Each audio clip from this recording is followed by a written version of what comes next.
欢迎持续回到节目现场。我们接下来谈谈美国，为什么呢？因为美国有一位川普盟友柯克，他在前几天遭到枪击身亡。好，现在呢持续追查这个案情哦。FBI 公布了嫌犯的照片，悬赏的是300万。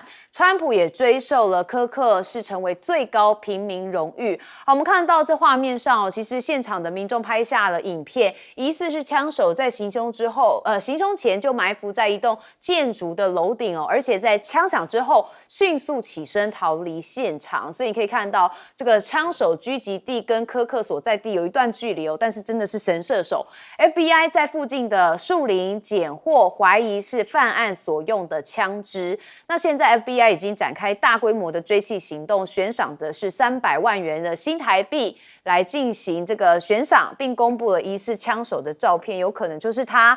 好，川普就说了，我们会这个追授柯克象征美国最高平民荣誉的总统自由奖章。那我们看到《时代》杂志也以血红滤镜来感叹柯克之死，认为美国的政治暴力恐怕会升级还说会成为一个催化剂，推动更多的民众走向极端。好，这对民主国家来说不见得是好事因为会越来越多的这个暴力行为吗？这是大家要打一个问号的。但我们看看这柯克呢，其实也被认为说多年以来是以色列的坚定拥护者，但在过去1年内柯克对于以色列之于加萨不成比例的暴力跟糟糕的公关表达了强烈不满，甚至拒绝跟没有谴责加萨行动的亲以色列团体来合作。所以他曾经就跟亲近的人士有透露过说他很担心以色列会杀了他，尤其在他要求公开爱普斯坦档案，并让公开批评这个以色列的 KOL 上节目之后，他的不安感是有加剧的。好，所以大家就把他跟这个以色列是不是有连结呢？就连在一起了。好，那目前也看到这个枪杀政治盟友的枪手还在逃。川普看棒球比赛的时候看到了吗？这画面他有设置防弹玻璃那也看到的是这个棒球比赛时也受到了这个周全的防护所在的包厢就被安装上了防弹玻璃就以免会有这类似枪击的报复或是政治的效应持续存在。好，那我们看到美国跟以色列之间呢，也是产生一个微妙关系，主要就是以色列最近不是有袭击卡达吗？美国媒体说，这个川普已经要求纳坦雅胡跟他通了电话，说有要求他要承诺不再袭击卡达。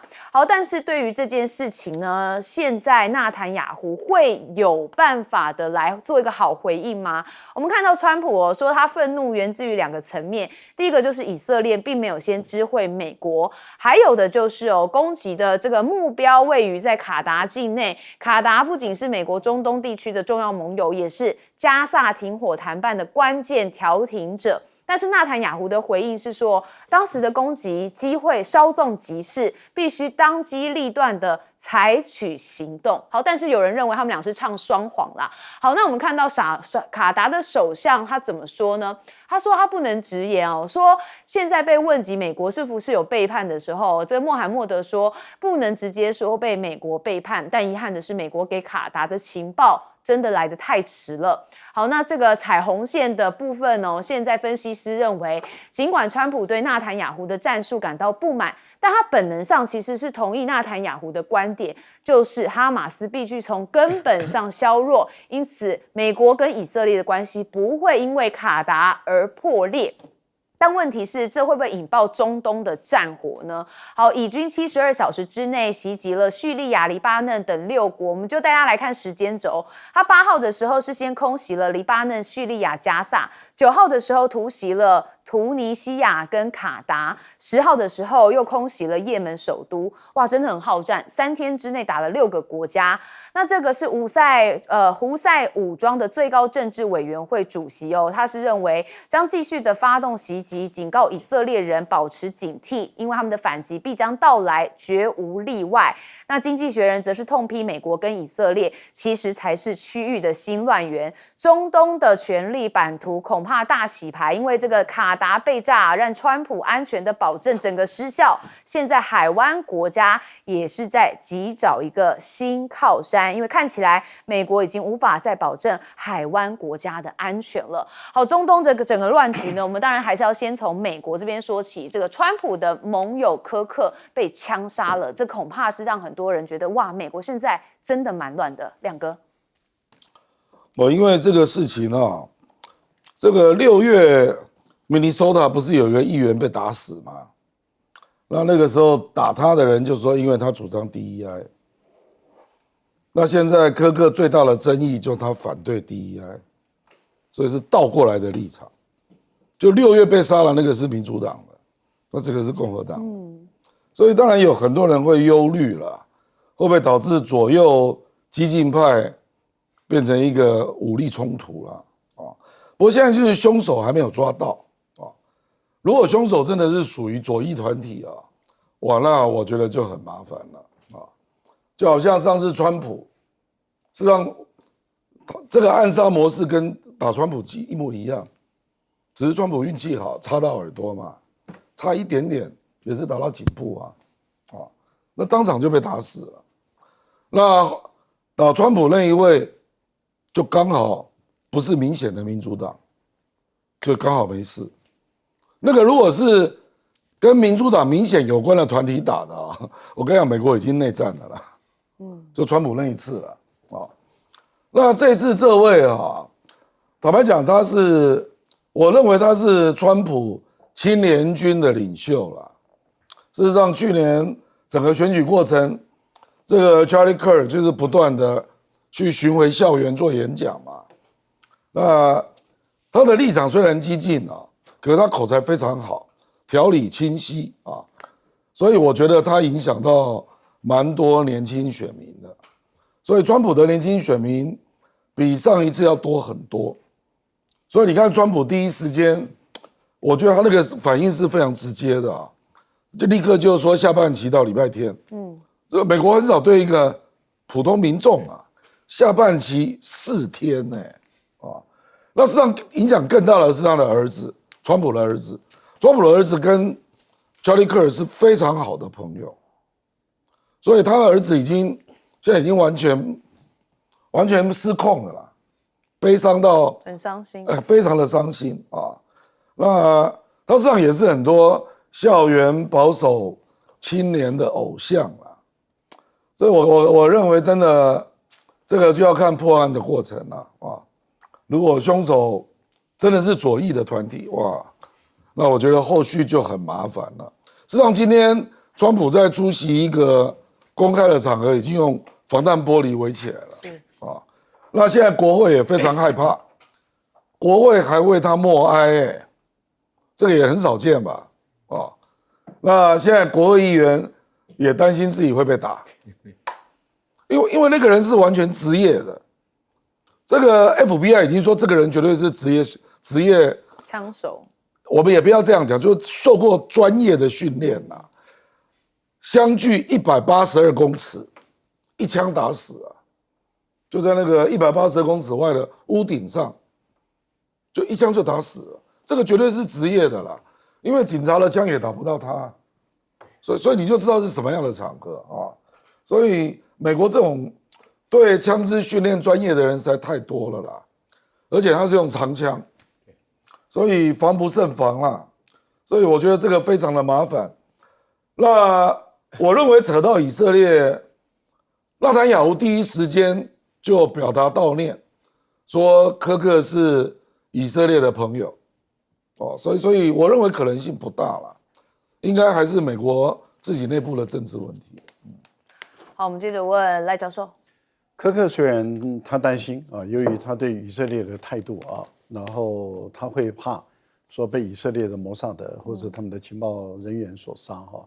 但是以色列如果说真的要杀川普的好朋友，川普的最大的年轻人的选票的这个健将的话，那如果真的干到这么蠢的事，那我们是匪夷所思的事情。所以我个人认为大部分都会把以色列排除在外，包括川普，他有他们的安全团队都会把以色列排除在外，应该不会干到这么愚蠢的事情啊。那现在的问题是来自于说，到底是孤狼做的，还是团体还是一个什么样的有什么样的政治诉求，都目前来讲不明不白。但是他成功了，成功了就麻烦了，因为成功了就会激励起更多人来模仿、来学习。可是并不是美国的每一位政治人物，他都有像川普那么好的一个护卫系统、警卫系统，不是。那这样的话，说很多的政治人物，他又不得不有公开的活动。可是当他有公开的活动的时候，他的保全又没有办法做到这么好，那他该怎么办？他会面临两难。如果你都不出来，人家会觉得你胆怯；如果你出来了，如果再有第二例、第三例，那这个美国整个就是风声鹤唳了。我个人觉得，对美国的总统这个川普来说，他有完全的责任，他必须要动用到国土安全部，要动用到 FBI， 要动用到 CIA。你要从海外的、从国内的、从各方面去清查、去了解，尽快破案，然后尽快把这种危案的因素要把它掌控在内。现在卡达面临一个麻烦的事情，是因为他被打了，而他在过去他跟美国的关系很深，也很好，他也斡旋以色列跟伊朗的冲突，美国跟伊朗的冲突，他尽了很多的力，然后他也斡旋这个哈马斯。这个加沙地区的还有巴勒斯坦跟以色列的冲突，他也尽了很大的力。那一个这么出钱又出力，然后还送一个豪华的这个总统专机给川普的这样的一个卡达，然后竟然他被以色列就这样毫不留情面的直接侵犯他的主权，而且直接打。然后川普本身很明显的，你可以看得出来还是护短嘛。他说他有跟内塔尼亚胡有通了电话，两个人在电话中有很激烈的吵架，可是大家都知道在演戏，因为这是一场活生生的演戏。因为演完了以后，他的说法是这样子：以后不可以再犯。我想各位观众朋友，您可以知道，很多人在演戏的时候就是哇装得很凶，凶完了以后就说好，那你应该好好的惩罚这个以色列了吧？应该好好惩罚了吧？应该在安理会里面点名批判，而且还要制裁了吧？应该要这样做了吧？因为卡达已经要求安理会紧急处理了，联合国的安理会也紧急处理了。结果您知道结论是下次不可以再犯。大家一听就整个那个卡达心就泄了嘛，那就知道美国护短了。即使我对你那么好，我对你输诚，我已经让很多穆斯林对我另眼相看了。但是我换得来的下场是这样子，那你想对沙特、阿联酋很多阿拉伯的国家，他们内心里面会怎么想？我觉得卡达还可以做一件事，而且也一定会做，因为我们都知道，其实哈马斯、也门的胡塞组织也都跟卡达有直接间接的关系。卡达没有能力直接报复这以色列，可是他完全有能力给胡塞组织很多的钱跟很多的见不得光的武器。这绝对是有能力做到的。好，我们接着问帅将军。我想，这个美国这个网红被杀，不是恐怖分子做，恐怖分子做一定有一个政治主张这个会宣示他这个做这个行为的目的，对吧？第二个，他也不可能是私人的情杀、仇杀、财杀，私人的问题在他家自己解决，没有需要做这个公开的处决。这个就是要公开处决。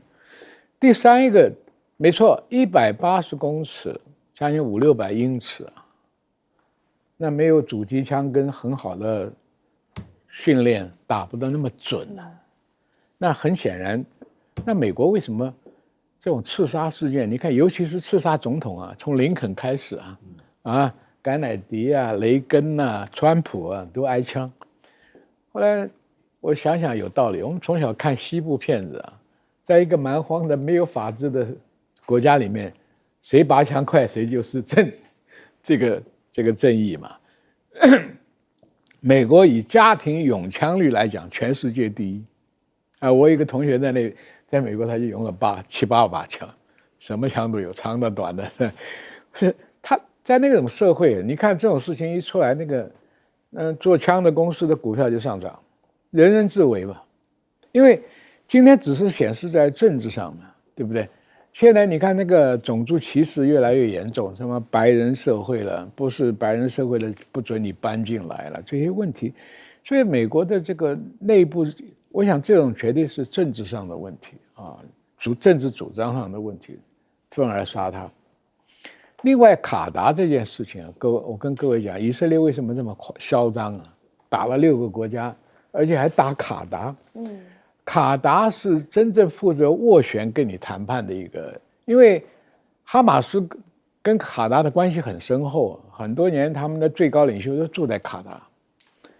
那公开用飞机去炸卡达，也不用隐匿飞机，公开就是一般的战机就飞过去了。美国情报网看不到吗？卡达的这个雷达网看不到吗？对不对？那显然美国是松手，为什么？从基本上来讲，以色列扮演美国的就是一个牧羊犬。今天只是这只犬不听主人的号令，发疯了，咬了一只最大的肥羊。当然，主人要出来表态一下，但是背后美国觉得有什么？你这些小国家更怕它，更需要美国的保护，更需要听美国的话。所以，只要这个牧羊犬的角色不变，这种行为就不变。所以你看，打6个国家，打6个国家跟打卡达的意思就是我根本不想跟哈马斯谈判，我就是以武力解决。就像回到我看的美国西部电影一样，谁枪拔得快，谁就是正义，就是这样子。没什么好解释的，什么国际法的公理呢，鬼扯，对不对？明目张胆的打6个国家，炸你卡达，怎样？我就是以实力。好，就是有点目无王法哦，这样恐怕这个纷乱跟战争会越来越多。我们休息一下，马上回来。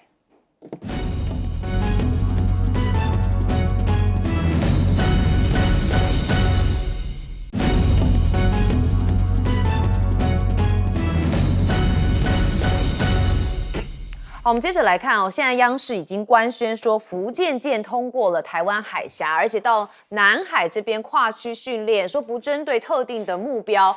好，但是大家就认为说，有可能是因为10月1号中共的国庆时在三亚要举行成军典礼，所以正式加入了大陆的海军行列。那部分的军事迷则释出照片哦，显示说福建舰出港的时候，甲板已经完全清空，那舰艇重新粉刷，适配的舰载机像是歼35、歼15T 跟歼15D 跟空警600等型号都已经全部服役了，所以此行接机服役的可能性也大增。那我们再看到这福建号在东海线中，日本的自卫队也派了反潜机来进行监控哦，他们派出的是 P3C 的反潜机。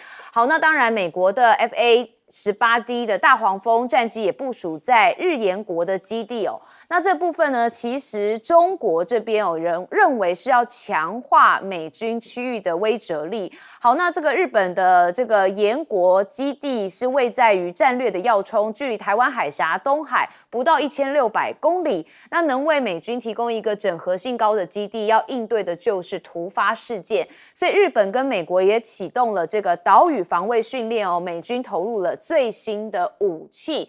那另外我们看到美中的这个军事角力已经到了一个新的阶段嘛，因为北京的香山论坛在17号就要登场，中国大陆说他们已经有100多个国家与会，但是都没有提到美国。好，那我们也知道说前几天就是大家说所谓可能是2+2的对话，也就是中国大陆的防长董军跟美国的防长赫格塞斯才刚举行完通话，但是双方到目前都还没有提到今年美国参与香山论坛的情况。好，那当然就是有没有可能展开一些交流呢？现在不得而知。但是川习会到底有没有谱哦？因为很多人说这个美中防长、美中外长相继通话，就希望展开一些建设性的互动哦。所以看到9号、10号分别都有这个2+2的感觉。但是哦，这个习近平跟川普要会面，恐怕要看看这个 APEC 有没有机会，还是这个真的要到中国这边来进行访问。好，但是川普疯狂围堵堵没用，我们看到中国大陆在全球的出口是再创增长哦。之前不是说因为关税嘛，说这个中国是占便宜，所以他们现在美国用了关税之后，反而显示中国的贸易出口总值逆势成长6%，尤其在全球南方跟欧盟的地区。那甚至现在巴西的农业部官员也说，中国已经批准了巴西的高粱进口，这也会再次打击美国对华的出口。那美国的财长贝森特下周则是4度要会晤中国大陆的副总理何立峰。那 TikTok 的问题应该也会来进行谈判，来展开讨论哦。那美国的财政部也说，美中的高层官员即将在下周马德里要会商贸易议题哦，但是中方到目前还没有任何的回应。好，所以我们看到了福建舰被认为说是威逼了美国印太的部署，是不是有这种味道呢？我们先问的是亮哥。我觉得接下来恐怕要观察的是10月25号台湾光复节，福建舰会不会再有一次的动作？那个时候恐怕会更明朗因为这一次他的名义是说我是经过你这儿去南海要入列所以这个没有针对特别的名目只是经过而已了可是如果10月25，我预期今年的10月25，大陆会做蛮大的法律战的。那到时候福建舰会不会有动作？这个很多人在猜啦不过你可以看到93阅兵之后，美国急着要跟中国大陆恢复这个军事互警的机制、互信机制这个，所以我们就看到这个海格赛斯跟董军这个视讯通话而且美国国防部他第一次把2句话写进去，那个海格赛斯跟董军讲的话，说美国不会跟中国交战还有第2个说美国不会去改变中国的体制这写进美国国防部的这个新闻稿，我还真的第一次看到，这个以前都是国务院了，这是国防部所以我觉得他有点急啦，就是在93阅兵之后，中国大陆会如何去利用这些军事力量，美国不知道，所以急着要做对话。那你可以看到董军嘛，他一直强调美国不要以台制华那后来你也看到王毅又重新讲了一次，又讲到台湾问题然后美国的众议院就是民主党那个前军事委员会的主席那拜登任内的亚当斯密他刚好叫亚当斯密他众议院要带团去访问中国大陆嘛。我觉得不管是这个海格赛斯跟董军的视讯通话啦，或者众议院即将去中国或者是香山会议，香山会议刚好就是经过918嘛，917到919那美国要派谁去因为去年美国是派那个国防部的助理部长蔡斯去嘛，那这次会不会提高级别？连续3件事我觉得美国有点急了，就是觉得中美的军事互信要赶快建立起来，不然怕会出事了，大概是这样那我觉得这个一定会酝酿出中国大陆对美国有关台湾议题的要求所以这个一定会酝酿到川普去访中国嘛那这个议题一定会在里面因为现在就在等，本来是在等第4轮的贸易谈判，那个是10月底吧，可是你现在看到集中都是军事问题，而且军事问题环绕的一定是台湾问题，对而且中国大陆现在做事情，我觉得越来越直截了当了比如说黄岩岛，他就宣布是这个自然保育区其实这个是彰显主权可是也意味着我短期内不会填海造陆，我不会来盖军事基地所以这个议题我们就暂时放着，可是我主权还是要伸张所以你美军菲律宾你不要来乱我愿意用自然保育区这样的逻辑啦我认为仁爱礁他可能也会这样处理所以他现在动作我觉得都简单明了，已经开始了对，因为担心美中之间的军事会不会有一触即发的问题哦，将军。我跟你讲，当年我跟美国国防部跟国务院打交道有4年的经验。一般来讲，国务院讲话政治敏感性很高，国防部讲话比较实在一点。为什么？你们国务院也好，外交部出了篓子，收拾善后是我国防部，对，我会受到不可承受的损失跟伤害，部没有必要。所以那个时候好几次，我的感觉就是说，国务院跟国防部两个说话不一样。是。那因为这个93军人节的show up，所以美国方更清楚你会面临，如果干起来的话，你会面临什么样的损失，你有什么制胜的把握。所以为什么美国国防部一直急着跟中国大陆要建立热线电话？你记不记得上一次川普那个国会动乱的时候，美国总长就直接打电话给中国讲，这个不会发生战争。你记得川普那一次？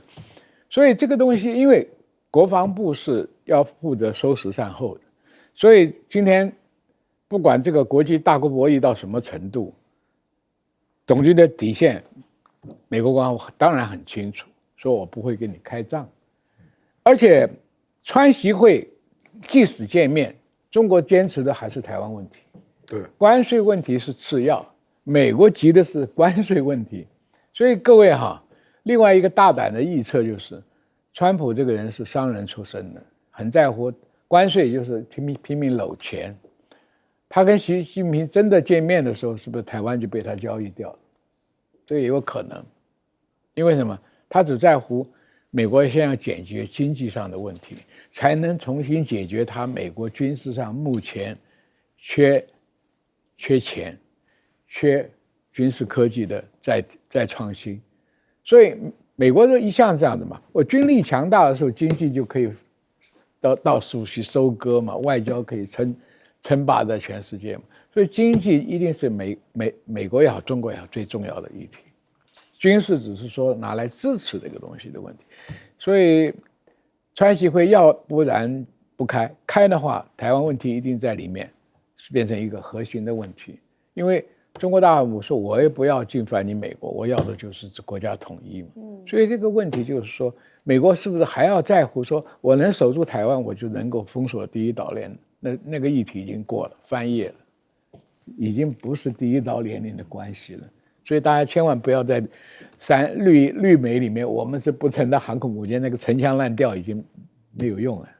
好，随着这个对岸的军事发展越来越先进，越来越快，所以很多的这个战略思维也要有所转换。我们问赖教授，福建舰跟这个辽宁跟山东舰确实是完全不一样的啊，虽然都是航母，但是它是电磁弹射，而且是平的啊，这个不是滑跃式的啊。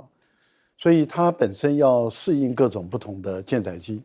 您看到这个歼35要能够起降，还有歼15T 或是歼15D，它电战机都要能够起降。还有就是空中预警机，空中预警机其实它也可以变成一个空中小型的加油机。还有各类型的各种直升机、舰载直升机都要在这个新型的战机上要能够起飞，要能够降落。以目前的态势来看的话，它应该都已经完成了，只是说画面没有公布而已。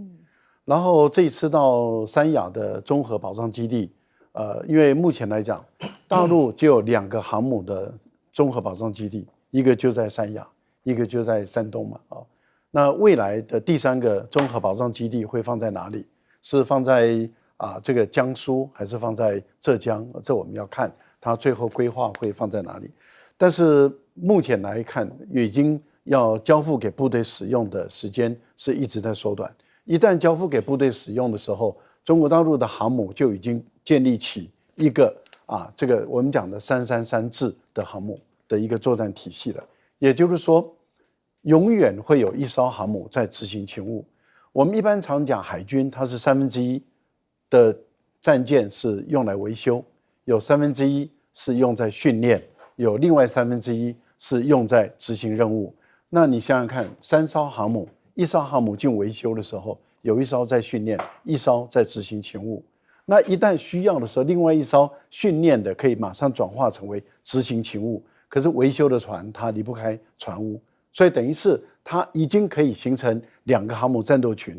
2个航母战斗群在美国的作战的一个规范里面，它就是打一场区域战争的一个基本的配备。所以你看，美国过去在打阿富汗战争也好，打伊拉克战争也好，或是甚至要跟伊朗打仗的时候，它都是双航母就进来了。那现在中国大陆也具备有双航母的一个随时保持作战能力的这样一个态势，这个对于大陆的海军的一个大要升，这真的是一个很值得美国去重视的事。那我认为美国为什么会这么着急？你看连续的。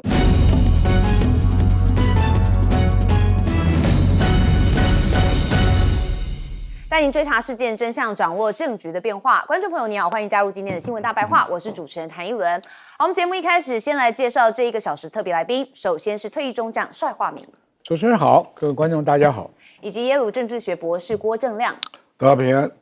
还有国际政治专家赖岳谦。主持人好，观众朋友大家好。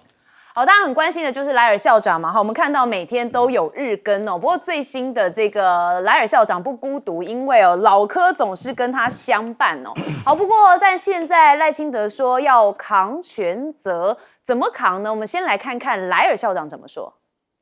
老柯啊，党务会议上我表示愿扛全责，如果要找战犯就找我。可是主战犯就是你，那就是你下台好了。不是哦，不是这样的哦。这样是不行的哦，我只是说说而已哦。好，莱尔校长说说而已。那赖总统要怎么扛责呢？其实很多人都还在关心后续的发展，因为马上就要新会期开议了。我们先看到的是在今天这韩国瑜院长有召集朝野协商，但是民进党内的干部仍然是难产的所以我们看到了大家问到总召柯建铭说怎么办呢？他讲了一句话说：“庖丁解牛，迎刃而解。”新的6长一定会在开议的时候产生。好，非常有自信心。看来是不是他口袋有一个隐藏的名单呢？好，不过我们看到目前是吴思瑶，他原本是干事长，已经是说不再续任了。然后他说他就看守到新会期开始吧。好，所以到底是哪6长呢？这个老柯还没有给一个解答，我们大家持续看到是不是19号就会见真章？但问题就在现在赖总统的民意真的是很多人对他有些不满。我们来看看这个人怎么说。您认为说这个大罢免失败是我们赖总统要负责任，还是柯建铭总召？那个领导者领导能力是不太够，也就是那个赖总统。赖总统哦，其实我是深绿的，我是绿到可以说发光。可是你如果做得好就是好，做得不好就是不好。认为现在赖总统他是被谁影响？他自己。我以前觉得他能力不错，可是看起来他能力不是很好。比较随便乱批评。我觉得他能力不好啊。那您知道那个最近这2天赖清德总统他有要下乡，那您认为说他这样子的下乡有没有什么帮助？我觉得不会有帮助，因为一个人的头脑是固定。你会应变能力够的话，不用下乡你也会应变。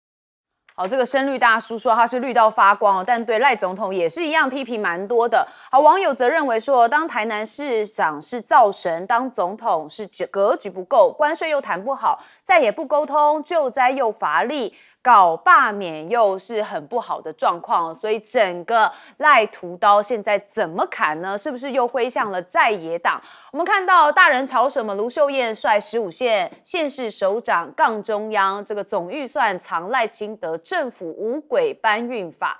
好，我们看到赖清德过去讲0到6岁国家一起养变成地方一起养，也就是赖清德的政见0到6岁国家一起养的 2.0 经费，2026年有74%是由地方买单。那2026的补助款美其名变多了，但是地方现在自己要出的是更多。好，当然就是预算上面有一些一般性的补助款部分变成要由跟中央来申请，所以这让地方的首长来跳脚了。好，那当然我们看到冷眼级未谈就先开战，屠刀就在赖总统手上。因为赖总统昨天就说了嘛，屠刀一直都不在民进党的手上。但大家认为事实正好相反，因为财划法的争议正好证明了手持毒刀跟多数民意为敌的一直就是赖总统本人。好，我们看到今天早上他也去了三军士官的开学典礼，结果一开口又讲错人家的军风了。好，主要是他原本讲的是空军忠诚，海军忠义，就发现讲错之后赶快改口，变成陆军忠诚，海军忠义，空军忠勇所以这有口误务的情况。那他也同时讲到说，有一个情况之下愿意跟中国交流，那主要就是说要有对等尊严的情况。好，那我们看到了陆委会之前曾经做过一个这个两岸恢复谈判的民调，有73%的台湾民众是不认同的，认为说我们也必须要有一些这个对等要承认，如果要承认9·2共识跟两岸同属一中的话，大家是不太认同。好，我们再看到美国的商务部长报说将跟台湾达成重大的协议，这是美国的商务部长卢特尼克。好，那到底是什么协议呢？目前经贸办公室的回应说是持续的谈判，持续的沟通，双方皆认可有一定的进展，尚待美方安排总结性的会商。好，大家很关注真的是伸长脖子在看到底是什么。但是美国现在援台预算也增加到了303亿元。好，美国众院通过了国防授权法。那另外呢，在任性预算的国防部这边是翻了4倍，1132亿元。那顾立雄说，我们的战备存粮是增加到了120天。那说可以强化资通电的防护韧性、后备战力提升，以及因应中共的袭扰。那当然，大家网友就说，那这电能用几天呢？也要问说，这钱不如拿给国军加薪吧。还有路透社也看到说，这个台海巡24小时是要守海底电缆。那监控的现场也曝光这是路透社报道的，说因为大陆不是日益的频繁的灰色地带的袭扰，所以现在再加强这个24小时的海底电缆的一个监控。但很多人又问说，这海底电缆这么长，怎么可能监控得了好，所有的整个状况现在赖政府跟民众之间的有没有办法越来越融合，还是越来越远，我们还是持续观察。但现在我们刚刚看到了莱尔校长跟老柯之间到底目前的续集是什么？我们先问亮哥。我看柯建铭蛮热爱中华文化的啦，他有讲庖丁解牛，对不对？他上次讲琵琶行，此处无声胜有声，对不对？徐国勇也很热爱中华文化。徐国勇上次用《出师表》，宫中府内俱为一体。是他最早还有这个七步诗，对啊，斗燃斗旗，那个也是柯建铭。是，我们柯总招的中华文化造诣相当令人感佩啊！因为9月19号就要开议了嘛，这个时候还没有党团干部，这简直是我真的没有见过。我在立法院10年没有见过这种状况，尤其是执政党这个你吃个，我觉得这个表示双方还在角力啦，不然柯建铭这个赖清德可以把那个联署要他下台的那张拿出来就当众撕掉说我们不做这件事了，那立刻就上去了嘛，表示还是有在联署啦。而且据我了解是过半了，可是因为不好看，比如说民进党的立委是50个，那你联署可能是30个，那有20个没有联署这太难看了啦。民进党不会这样做事啦，他一定要绝大多数都同意那只有少数几个人，比如说林岱樺、吴思瑶不表态，可是做不到啦，现在就卡住了嘛。赖清德说有在党务会议说战犯就是我了，我是怀疑这个报道了，因为如果是真的，那赖清德为什么不出来讲？他出来之后可以开记者会他只要暗示一下，那记者就会把他围起来了，不是吗？每次都这样昨天也是对所以他并没有讲嘛，这个是媒体的报道。并不是他自己讲的那个施乃如也不敢再讲施乃如有讲吗？没有嘛。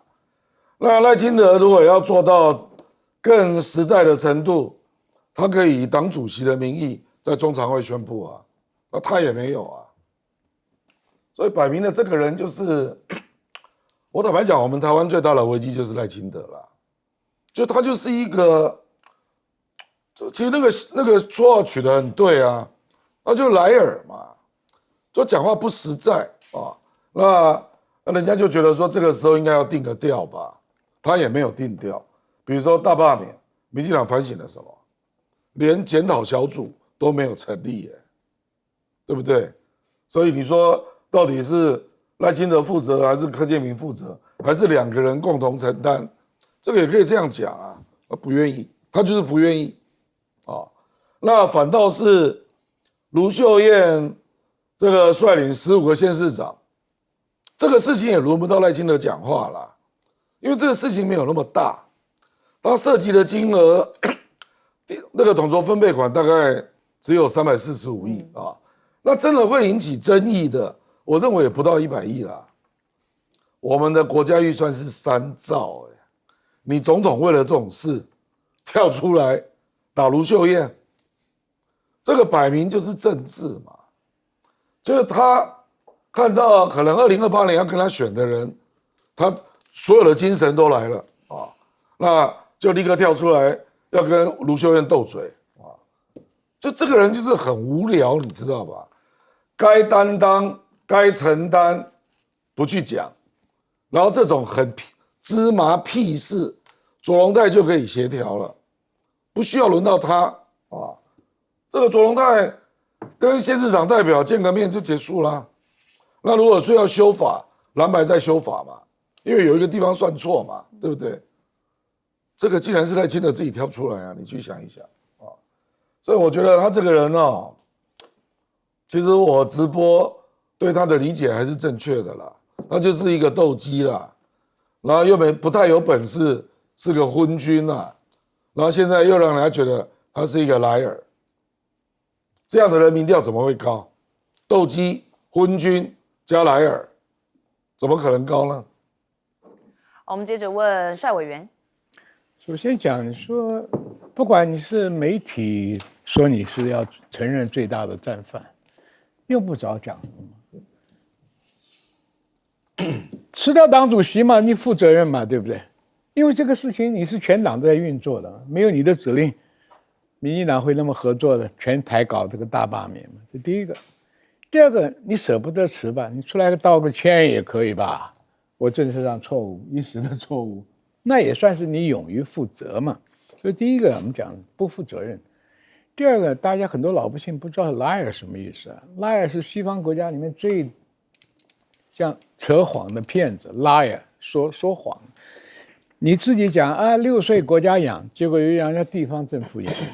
这个地方分配款这么多年我没看了，只要是你民进党执政的县市就多一点，不是民进党执政的县市就少了。所以这就不是一个一国之君应该做的事情嘛。这个东西按人口、按发展、按状况来分配嘛。第三个，刚刚你讲了很多消息，我最关心的是什么？他今天想要发表韧性作战啊，储备粮食120天。我告诉你呢，大家都知道，你民进党现在推动的跟配合美国讲的城镇作战，上下3000年，我看过很多战争，一定要打城镇作战，就把老百姓赶快送出去。你城市里面的存粮嘛，对不对？那好，现在台湾的城镇，台北市、新北市一弄几百万人口，你就现在讲的那个全民防卫须知要躲在家里，我问你吃什么？你去问问果菜市场一天要进来多少千吨、多少万吨的蔬果，你这个韧性怎么发展？第二个，没有电，百事都废了。你现在老百姓只知道一个停电，你很痛苦。你知道全面性的停电，你什么事都办不成呢？那你今天假定说政府要备战的话，那你这个电是怎么样发展韧性的？粮食怎么发展韧性的？啊，搞这些名堂都是虚而不实，把美国捐个说是10亿美金的这个军援就当成都什么不得了的事啊！10亿美金啊，买10发爱国者就没了，买5架 F-35B 就没了，对台湾的防卫作战来讲一点用都没有，反而我们要花很高的国防预算买一些杂七杂八的东西，所以这个韧性跟你的城镇作战根本不相符合。所以这个韧性不是说你120天你口头讲怎么分配，怎么存储，怎么分发，哎，我听说他现在的这个什么全民国防须知的啊，一有事通通躲在家里不要出来。好，不出来，喝的水从哪里来？吃的饭从哪里来？吃的蔬菜从哪里来？对不对？好，一切不实的新闻都是假新闻，啊，战况也是假新闻，所以这种东西啊，我觉得他现在给人家老百姓感觉就是一个不负责任的政府，不负责任的国家领袖，而谈不上有没有能力了，连一个基本负责的心态都没有。好，我们接着问赖老师。去年总统大选嘛，立法委员也改选了啊。那台湾的民众让国民党成为第一大党，民进党退到成为第二大党啊。结果今年，然后赖清德率领的民进党要把台湾的民众的决定整个推倒，结果他就发动了2次的大罢免，那就是要全部推倒台湾民众的决定嘛。那推倒结果大败，这代表什么？代表台湾的绝大部分的民众对于赖清德跟他所领导的民进党完全的不信任。那一旦台湾的民众直接表达对你赖清德、对你所领导的民进党全部不信任的情形下，你要负全责就有一条路走，政治人物负全责。当人民再度的告诉你我不信任你，我反对你推翻我去年做的决定，而且是以高达70%左右的选择告诉你说我不支持你，那赖清德理论上讲，你就应该要辞职下台，这才是符合民主的精神、民主的规范。如果你不辞职下台，那就是代表你完全无视于民意、无视于民主，你就不配资格做一个总统。所以你就回去报你那个不到30%多的这个绿营的，也就是不代表民意的这些选票，这个很可悲。所以他事实上已经成为一个跛脚总统。为什么他每天被人家骂、被人家笑？就是因为他失去了民意基础了，因为失去民意基础，所以天天被骂被笑，媒体、自媒体各方面就天天把他拿来谩骂、责备、嘲笑、讽刺，他变成这样的一个人，一直要到他那个任期结束，然后再由人民做一次决定。我想这个活得也是很辛苦，也很可悲，应该讲是很可悲。也就是说，剩下的这2年多，他每天面对的就是天天被嘲笑，天天被骂。我觉得一个总统这样干还有什么意思？这真的是不应该，也不需要再留在这个位置上，那丢人现眼了啊！我觉得这真的是另外一个。既然说小孩，您也生小孩了嘛？既然说小孩国家养，其实国家的钱是我们人民的钱嘛，也包括你的税嘛，是啊，你也纳税了嘛，你的先生也纳税了，我也纳税了，我们一堆人纳税。既然大家纳税，那你中央就承担起来嘛，因为当初你的口号就是国家养，那当然你怎么可以叫地方政府？你跟地方政府的首长都是人民直接选，那就让地方政府的首长有更多的机会空间去服务地方的选民。你中央的你没有服务地方选民，你啊就直接把钱就拨出去了，算一点，大方一点，不要那么抠，这钱不是你的钱。好，我们进个广告回来继续讨论。